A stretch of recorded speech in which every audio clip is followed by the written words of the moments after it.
Hey guys, welcome back to another video. So SEMA 2022 is now upon us, and there's lots going on. There's some crate engines, some concepts, and some updates about the future next generation Dodge Charger and Challenger. I want to cover all the details and post a few videos this week, but today we will start by taking a look at the Dodge Charger Daytona SRT concept. So the Banshee version was unveiled in August at Speed Week, and Dodge has said they would release another version at SEMA, so here it is. And by doing that, they have also announced a lot of future accessories and horsepower numbers for the next-gen Charger and Challenger that we previously did not know. So let's get into it. Despite GM and Ford pulling out of the SEMA show, Dodge has always had a presence and announces something here every year. CEO Tim Kuniskis talked about this year, saying, quote, "The SEMA show is one of the great gatherings of the performance culture, and Dodge isn't going to shy away as we develop the next generation of muscle car, one that just happens to be fully electric. Technology moves forward, and the customizers and tuners move right along with it. We're demonstrating how old-school hot rodding will thrive in an electrified muscle car future," end quote. So now we can look at all the direct connection additions for these EVs that Dodge wants to show off. Overall, there will be 9 exterior colors, 9 wheel combinations, and 9 different power levels for the Charger Daytona SRT, and that should carry over for a Challenger as well in this next generation. I don't have the exact options and combos yet, as Dodge used a video display at the show for that. So let's check out the visuals and exterior. On screen you can find the other version of the concept, which is called the Dodge Charger Daytona SRT concept, and they leave out the term Banshee. Banshee refers to the propulsion system in this case, which we'll get into. Dodge has swapped the Grays of Thunder color and replaced it with Striker Red. That is a rich color that was first used on the 2013 SRT Viper GTS Coupe, but it's never been used on a production Charger or Challenger.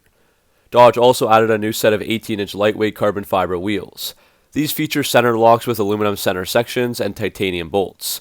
305mm drag radial tires are wrapped around them. Now we can move on to the good stuff, the power. Whether people liked it or not, when the first concept was revealed, we really didn't have a good idea of how much power these EVs were going to be capable of, and that was the first question of almost everyone. All Dodge said was that Banshee was a high-performance 800-volt system.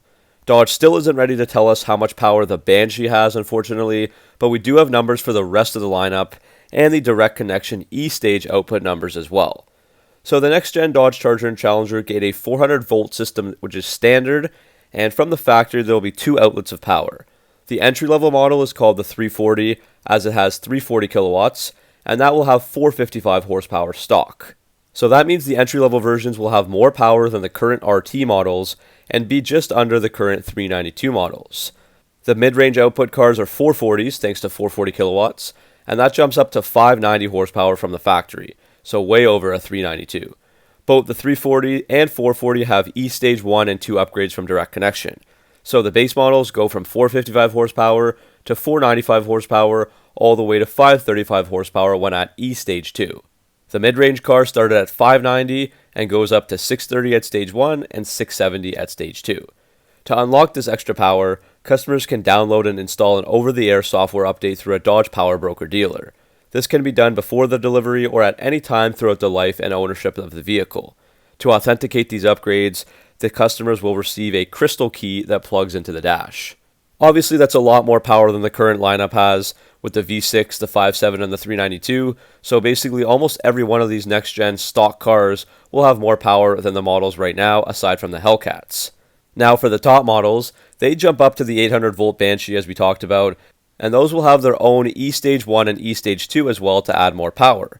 Dodge isn't giving that away yet, but we do have some hints.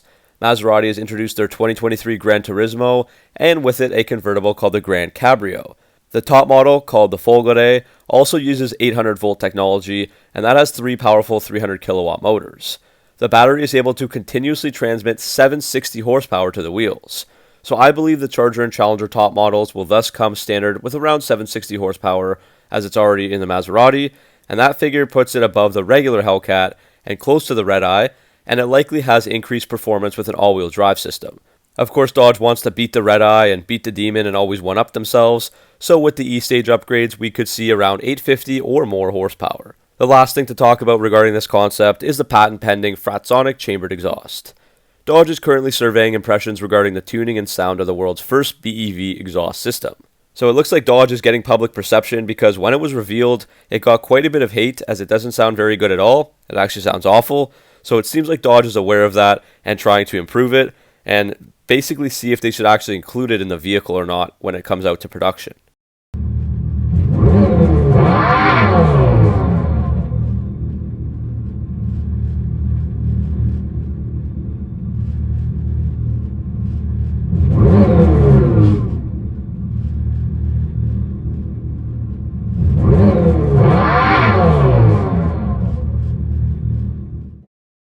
Otherwise, that's all we know for now.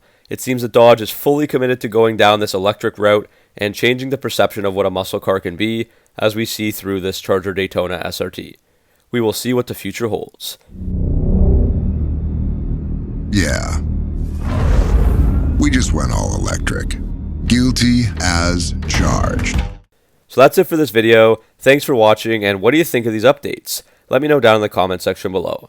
Make sure to stay tuned to the channel for all your 2022 SEMA show updates, as I'll post videos on all the concepts and also the crate engines that were announced. I'll see you all in the next video.